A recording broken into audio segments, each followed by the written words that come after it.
What's good, everybody? It's Dynamic here, and today I'm going to be bringing you guys an MLW video.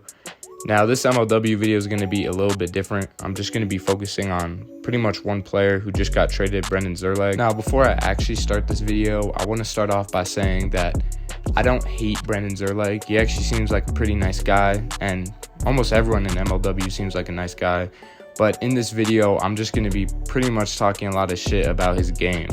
So if you're a Brendan Szerlag supporter and you love his game, you're probably not going to like this video, but feel free to leave a comment defending him down below. Now, if y'all have been following MLW, you know that Brendan Szerlag was just traded from the Gators to the Coastal Cobras in return for Sawyer Behen. Now, I'm not the biggest Sawyer Behen fan. I think he's a little bit too cocky. I don't think his sophomore season was as good as his freshman season, but Sawyer Behen has the potential to be one of the best pitchers in MLW. Not only is Sawyer Behen young, but he can pitch and he can hit, so he's kind of a perfect player for what the Gators need going into the future. But my big question, and the biggest question of this video, and probably one of my biggest questions over watching through MLW, has to be, why is Brendan Szerlag valued so highly in this league? I mean, listen to Drew Davis's reasons for trading him. He couldn't even think of something good. This dude says, "We were looking for a clubhouse change, knew Szerlag would bring the energy we needed. Just a bunch of dogs together in a small space ready to bite. Not to mention bringing in MLW's hot boy brings in a lot of fans and puts people in the stands." I get it that Drew Davis is a big jokester, and I get it that he thought it would be funny to say this, but calling Brendan Szerlag a dog is the most funny thing about this statement. If bro is a dog, he is a chihuahua, because this is not what you're looking for. Batting 136 and only hit one home run on the year. Not to mention, the dude can't even pitch. So you just traded away your second arm for a guy that is kind of shit at hitting and is good at nothing else.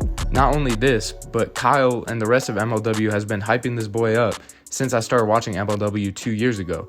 But I figured that since I started watching MLW only 2 years ago, that it had to be the years past when they made it to the championship and when they won the championship, in which he was really good. So I went back and I looked at the stats, and guess what? He wasn't even that good back then either. In 2022, the first year I started watching MLW, he was mid as hell. He didn't even really do anything, and they were losing games. And in 2021, I do admit he was pretty good. He was batting 262, he was the best batter on the team, and he hit 5 home runs, which is pretty good. But after this year, nothing else happened. Like his rookie year, he was not good, he was not efficient, and he had one good year. So I don't really understand why people are pretending that Brendan Szerlag is this man that is, first of all, worthy of an all-star, is worthy of trading for a young prospect. It just makes no sense to me. Like, this dude is the NBA equivalent of like signing Jeremy Lin to like a $20 million contract, or signing Todd Gurley or something. Like, he had one good season, and after that, it's all been pretty bad, and he still gets rated super highly. I mean, he got traded to the Cobras for not just a bag of chips, like a really, really good player in Sawyer Behen. So I guess what I just need help with is understanding how good Brendan Szerlag was. Maybe I need to go back and watch the tape from that season. I've only watched a couple games from that season, so maybe that's something I need to do. Or maybe there's a facet of his game that I don't see. Maybe it's something in the locker room where he's a good locker room guy or something like that. But I have no idea. From what I've seen, he's just been an average Joe guy, a nice guy, but somebody who didn't really bring anything to the team at all except an automatic out, and somebody who honestly wasn't even that good at fielding. Let me know what you guys think down below. Was this just another move from Kyle and Tommy to maybe make the league more fair? Or is this something where it actually made sense to do for the Cobras? Because honestly, at this point, I have no idea. Anyway, this was Dynamic, and peace.